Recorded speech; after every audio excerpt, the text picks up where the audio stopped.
Cordeiro adornada e remida, eu te saúdo com a graça e a paz do nosso Senhor e Salvador Jesus Cristo. Meus amados irmãos, por um momento eu peço que os irmãos fechem os olhos. Não é um sinal de religiosidade e nem de ritual, mas eu peço que os irmãos ponham a mão no coração, sintam o seu coração um pouco, respirem profundamente. Eu agradeço pela oração do irmão, mas eu peço que nesse momento você faça uma revisão de vida. Eu peço que nesse momento você passe a sua vida a limpo. O que aconteceu nesses últimos dias na sua vida? O que tem acontecido nesses últimos dias na sua vida? Ó glorioso Deus e eterno Pai, em concordância estamos aqui na Tua presença agradecendo, Senhor Deus, primeiramente pela presença do Espírito Santo, porque nenhum de nós está aqui para ouvir voz de homens, mas todos precisamos ouvir a voz de Deus. Fala conosco, Senhor, fala com cada um dos Teus filhos que aqui está, fala diretamente com a vida deles, porque Senhor, o Senhor é o Deus da vida, e nós precisamos entender a vida para ter mais vida de Ti. Derrama, Senhor Deus, sobre nós as Tuas muitas bênçãos. E Senhor Deus, nos faz entender a Tua vontade para cada um de nós. É o que humildemente nós, em concordância, Te pedimos. E desde já Te agradecemos. Em o nome do Senhor Jesus Cristo. E todos nós dizemos amém. Meus amados, nós estamos em um culto de missões. E toda vez que nós falamos em missões, nós falamos de algumas coisas que a maioria de nós ainda não entende nas dinâmicas da vida. Missão é, primeiramente, você apresentar Jesus para outras pessoas. Mas para que você apresente alguém a outra pessoa, você precisa conhecer primeiro essa pessoa. Ou seja, para que você leve Jesus a alguém, você precisa ter experiências com esse Jesus. E tantas vezes na nossa vida, repare que antes de ler a palavra, eu pedi para que você fizesse um pequeno exercício, passando a sua vida limpa. O meu objetivo com isso é que você tenha uma análise, uma avaliação do que aconteceu dentro do seu controle, fora do seu controle. O que aconteceu e você apresentou a Deus, o que você espera de Deus e o que você sabe por fé que Deus já começou a fazer. Abra a sua Bíblia no Evangelho de Lucas,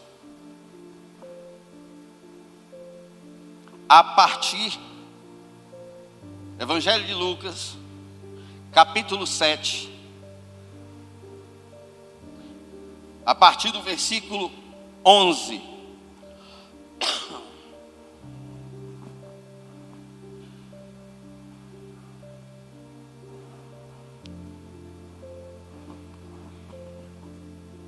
Amém, meus irmãos?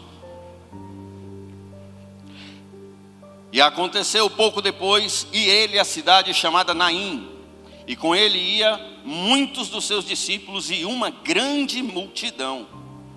E quando chegou perto da porta da cidade, eis que levavam um defunto, filho único de sua mãe, que era viúva. E com ela ia uma grande multidão da cidade. E vendo-a, o Senhor se moveu de íntima compaixão por ela e disse: não chores. E chegando, tocou o esquife, e os que levaram pararam e disse: jovem, eu te digo, levanta-te. E o defunto assentou-se e começou a falar, e o entregou à sua mãe. E de todos se apoderou o temor e glorificavam a Deus, dizendo: um grande profeta se levantou entre nós, e Deus visitou o seu povo. E correu dele esta fama por toda a Judéia e por toda a terra circunvizinha. Podeis assentar em nome de Jesus.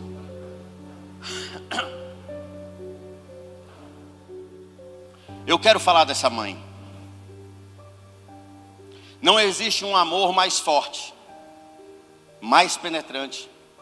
Não existe um amor mais constrangedor dentro da natureza humana do que o amor de mãe. Essa mulher, ela enfrentava algumas situações que sinceramente chegavam às raias do insuportável. Primeiro, ela era viúva. E eu quero que você fale comigo essa palavra. Viúva. Naquela época na Judéia, as viúvas usavam um véu preto, chamado otoge. E esse véu, quando era visto de longe, estava subindo a rua, lá e vem uma viúva. Os conhecidos dela, da época que ela tinha marido, meio que, vamos mudar de caminho para ela não falar com a gente, para ela não pedir dinheiro, para ela não pedir nada, porque em geral, viúvas eram necessitadas. Em geral eram pessoas abandonadas, sem família e tinham uma história imensamente triste. Aí, vitimada pela segunda vez, pela fatalidade, aquela mulher perde o seu único filho. Eu queria que você imaginasse comigo. Feche os olhos e imagina comigo. Aquela mulher, lembrando dos momentos alegres com aquele filho. Lembrando dos momentos em que ela sorriu com aquele filho. Lembrando dos momentos em que possivelmente ela fazia comida para aquele menino. Orava por ele. Estava com ele. E agradecia a Deus, porque ainda tinha aquele menino na sua vida, e ela não era totalmente sozinha. Só que existem as armadilhas da vida, coisas que a gente não tem controle. E o menino morre. Eu quero que você imagine como é que estava o coração daquela mulher. E vem um sentimento, quando acontecem coisas fora do nosso controle, nós ficamos pensando, aonde está Deus? Por que Ele permitiu isso acontecer? Por que isso está acontecendo na minha vida? E quando eu pedi para você fazer uma revisão, eu te propus que você também lembrasse daquilo que você tem contestado e questionado a Deus, porque isso é uma coisa que os humanos fazem. Senhor, por que isso na minha vida? Senhor, o que é que está acontecendo? Olha, irmãos, eu tive um momento na minha vida extremamente complicado. Saí de casa, olha o que eu fiz. Senhor, eu estou saindo de casa. Eu vou entrar na primeira igreja que eu encontrar aberta. Eu não vou levar gravata. Eu não vou levar Bíblia. Eu vou sentar no último banco, porque eu preciso que o Senhor fale comigo. E eu disse, eu vou para um lado em que ninguém me conheça. Sabe aquele dia que você está sedento, que você precisa que Deus fale com você? Irmãos, eu fiz isso. Saí de porta fora.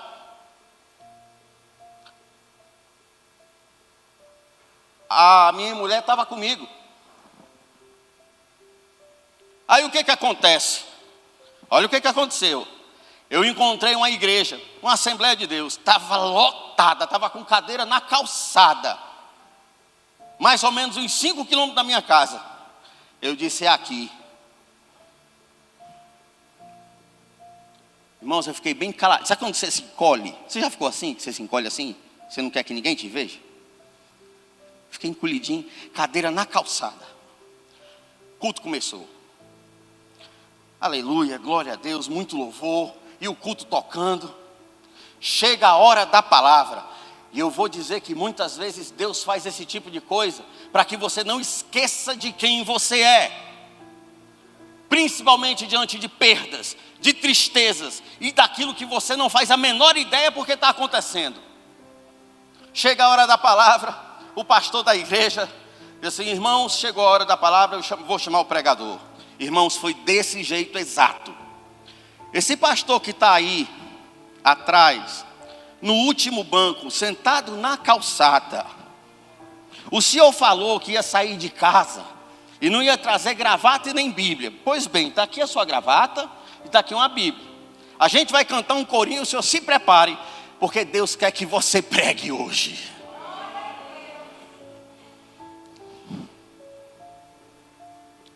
Irmãos, eu fui andando pelo corredor daquela igreja em direção ao púlpito, mas só eu e Deus sabia. Eu falei, Senhor, eu preciso que o Senhor fale comigo. Interessante, é que naquele dia, Deus visitou tanto a palavra, houve batismo com o Espírito Santo. Houve conversão de quase 20 almas, 19 almas. Deus fez assim uma coisa bonita naquele dia. Aí, quando terminei, que eu entreguei a palavra, eu sentei na cadeira e fiquei chorando sem entender, menos ainda o que estava acontecendo comigo. Aí o pastor da igreja disse assim, quando terminar o culto, eu tenho uma conversa para ter com o senhor. Todo mundo foi-se embora, ele chegou e disse assim, por sua causa eu não dormi nada à noite. Aí eu fiquei olhando assim, esse homem nem me conhece, não sabe quem sou eu. Por sua causa eu não dormi nada à noite. Deus me acordou de madrugada. Quando foi de manhã me fez fazer essa compra aqui todinha para você. Mandou eu dar essa oferta para você e outra coisa. Mandou dizer para você que você nunca mais faça isso. Porque por mais que você esqueça da onde eu te tirei o que eu fiz, eu não esqueço o que eu pus na tua vida. Eu não esqueci o que eu te ensinei. Eu não esqueci que eu te dei uma boca para profetizar. Mas você esqueceu. Interessante que me veio agora na lembrança, Davi, quando ele desceu no vale para encontrar Golias, a primeira coisa que ele fez, ele profetizou, ainda hoje, eu vou cortar a tua cabeça, e vou dar às aves do céu. E muitas vezes você está no meio de uma determinada situação, onde você pode orar, pode profetizar, você pode mergulhar na Bíblia, você pode buscar a presença, mas aí é que está, a gente fica encarcerado na tristeza, chorando, tendo pena de nós mesmos. Interessante que Jesus, a primeira coisa que faz, não chore. Olha para a pessoa do teu lado, pelo amor de Deus, dá a mão dela assim um instantinho e fala, para de ter pena de você.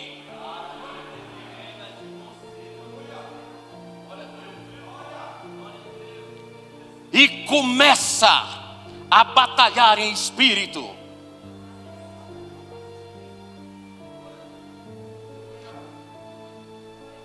Vamos falar do enterro. Jesus gosta de estragar enterro. Repita comigo. Vamos estragar o enterro hoje. Nenhum sonho teu vai morrer. Nenhum objetivo teu vai morrer. Nenhuma daquelas coisas que você estava orando e pedindo a Deus está perdida. Não vai morrer. Não morreu. Você teve um momento de tristeza, mas o sonho está vivo. Porque Deus não rejeita a oração. Aí na porta da cidade, aí aqui vai entrar missões. De um lado, vem Jesus com a multidão. Vai imaginando a cena. Do outro lado, uma outra multidão, só que é a do enterro. E na porta da cidade, eu quero que você imagine as duas multidões caminhando uma em direção à outra. De um lado, o grupo do glória a Deus. De um lado, o grupo da profecia. De um lado, um grupo que a pessoa está cheia de tristeza e chega alguém, você está bem? Eu estou bem. Eu estou ótimo. Não porque ela mente, mas porque ela profetiza sobre ela mesma.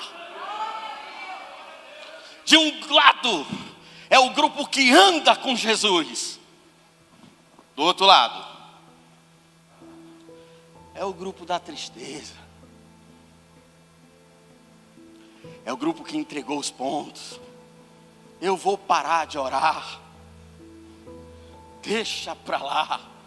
Talvez Deus tenha outra coisa. Deus não falou nada contigo sobre isso. Não vai botar palavra na boca de Deus.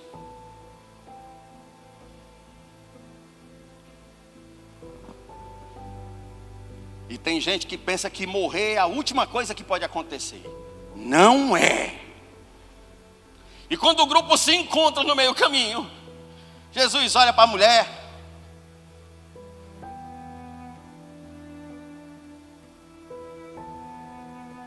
Não chora. Eu quero que você escute a voz de Jesus falando com você agora. Para de chorar. Para com essa tristeza. Tem pessoas aqui sendo atacadas pelo espírito de depressão. Quando eu terminar essa mensagem, você vai ver aqui na frente, eu vou orar pela sua vida.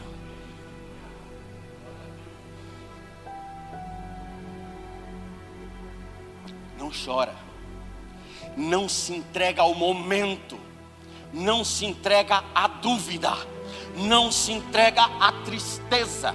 Não se entrega à aparência. Não se entrega ao sussurro do encardido.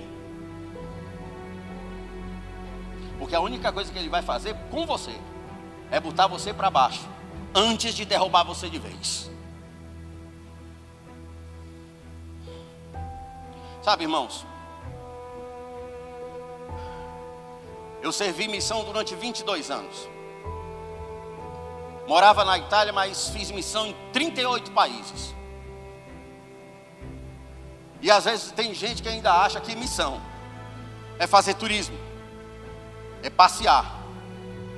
Missão não é isso. Missão é você juntar uma multidão de glória a Deus para ir de encontro a uma multidão que está entregue à tristeza. E essa multidão está daquela porta para fora. E a multidão da boa influência, do glória a Deus e do poder da profecia está na minha frente.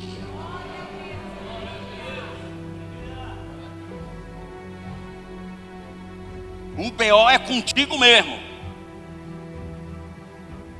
Faz esse favorzinho para mim. Talvez você não goste, mas por favor, olha para a pessoa aí. O BO é teu.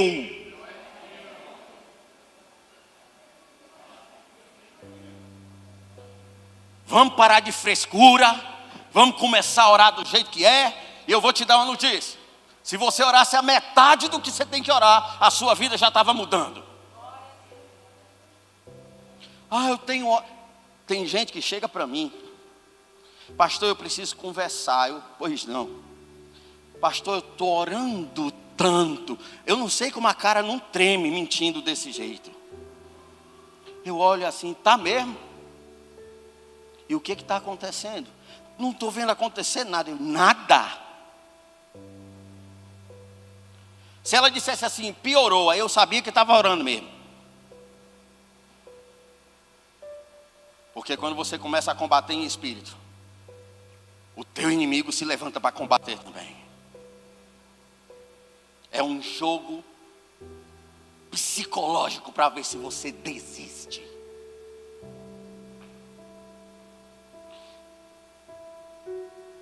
Jesus, ele falou, não chores. Aí ele foi devagar, o menino estava dentro do caixão, ele toca no caixão.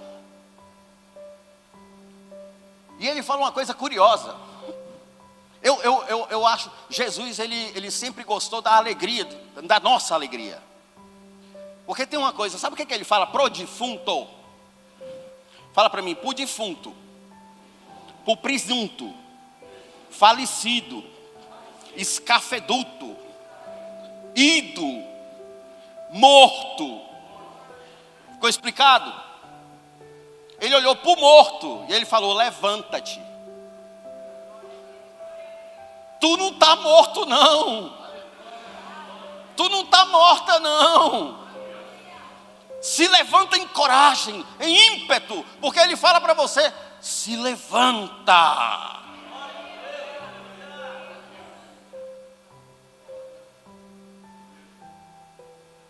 Se levanta. Aquele ali é meu filho. Olha lá para ele. Levanta a mão aí. Gente fina. Gente boa, meu filho. A mãe dele teve um aneurisma cerebral na nossa frente.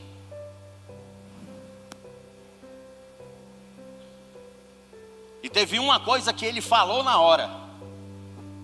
que eu sinto, sabe quando você sente que quebra alguma coisa no mundo espiritual? Você sente que teve uma coisa que quebrou.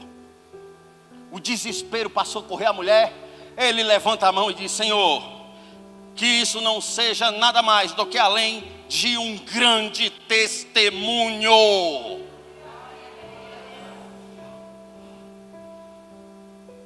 Morrendo, se curou e sem sequelas.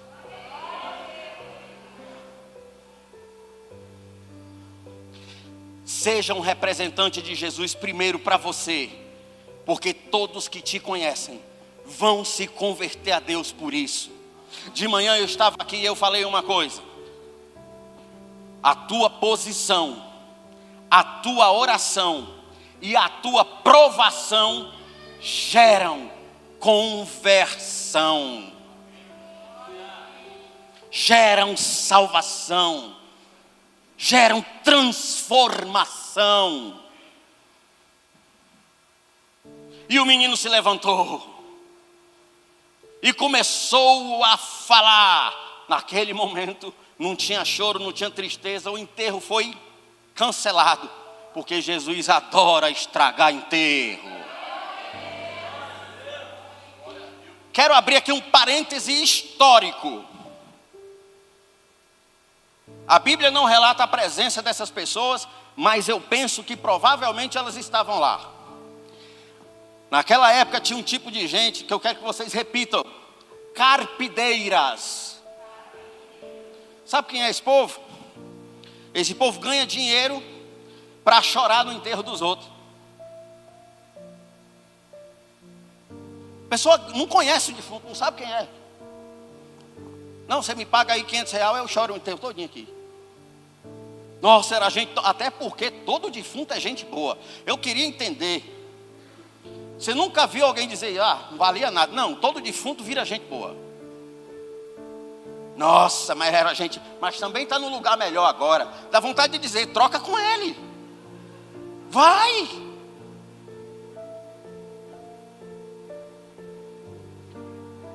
Ninguém vai ganhar com a tua tristeza, porque Deus não vai deixar. Deus não vai deixar ninguém ter vitórias sobre você. Ninguém vai ganhar com a tua derrota, mas faz a tua parte e começa a profetizar sobre a tua vida.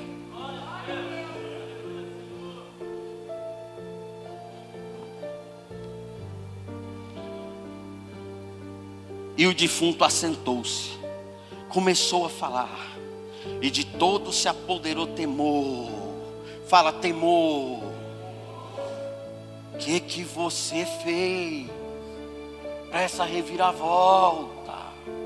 A multidão da tristeza começou a dizer: eu quero viver isso também. E missão é isso, é você constranger as pessoas com o poder de Deus na tua vida, com o poder do teu testemunho, com o poder da tua experiência, com o poder da tua oração, com o poder da tua perseverança, com o poder da tua conversão, com o poder que você demonstra sendo o que você é. E a Bíblia diz que você é um filho e é uma filha de Deus. Você não é outra coisa além disso. Eu falei de manhã aqui que todo cristão é por natureza um missionário, e é verdade, porque a ordem de ir e pregar o evangelho a toda criatura pertence a cada um de nós.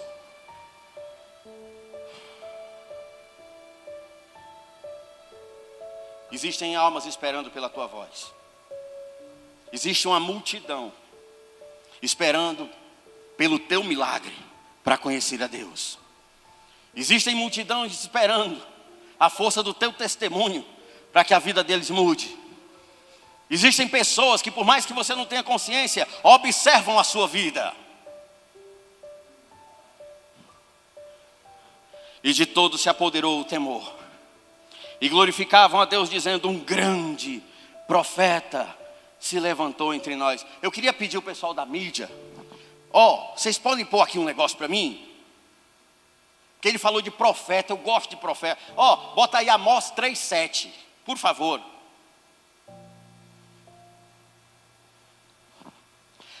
eu vou fazer você entender quem é você, no mundo espiritual e na vida que você está vivendo. Amós 3,7, meu irmão. Preste atenção. Primeiro eu quero fazer uma pergunta. Quem aqui é servo de Deus? Levanta a mão. Agora vamos fazer. Quem aqui é servo de Deus? Dá um glória a Deus. Mas dá...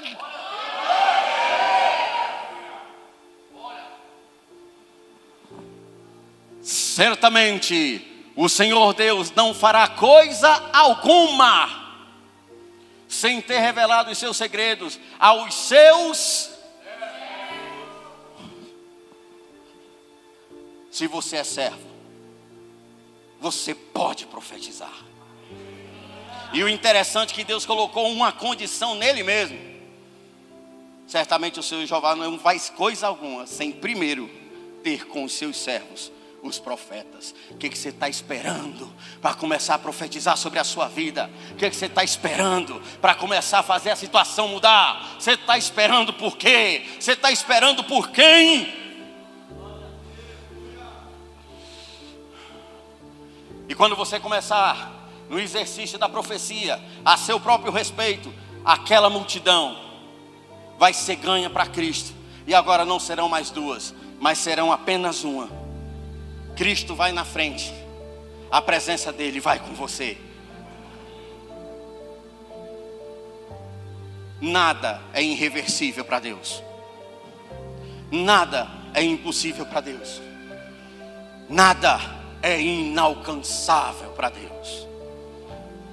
Se essa palavra falou com você, eu convido que você venha aqui na frente, porque eu vou orar pela sua vida. E eu vou pedir a Deus para que a unção dessa palavra recaia sobre você. Vem aqui, eu vou orar pela sua vida.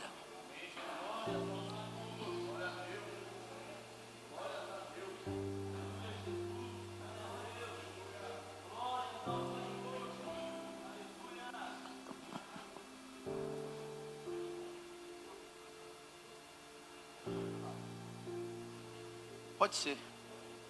O pessoal do louvor pode me ajudar um pouquinho aqui, por favor? Não estava combinado, me perdoe, mas eu estou seguindo o que o Espírito me orienta.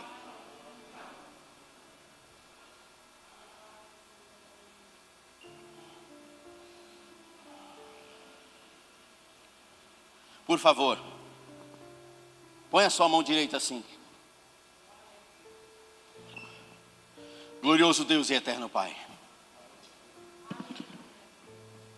em o nome do Senhor Jesus Cristo, eu estou apresentando esta mão. E eu quero pedir que não seja a mão dele, que não seja a mão dela, mas que seja a tua mão. E que o poder, a unção e a manifestação necessária para a vida dele e dela venha através desse toque. Meus irmãos vão louvar. E você vai pôr a mão agora no seu coração. E eu vou orar pela sua vida. Ele mantui esse meranai acelera suricanda macho se vai abastar isso. Ele subiando levante cara subiando vasto. Ele mantui vai ser amar se entra lá e a sabra na vastúria. Senhor Deus amado, em o nome do Senhor Jesus Cristo, eu apresento essa alma com todos os desafios que ela tem passado. Suas dores emocionais, suas dores psíquicas, suas dores físicas, suas dores familiares, suas perdas, seus medos. Senhor, eu apresento o sofrimento da enfermidade. Eu apresento o sofrimento da separação. E que eu repreendo todo espírito de separação que esteja na vida de qualquer um de nós, em nome de Jesus.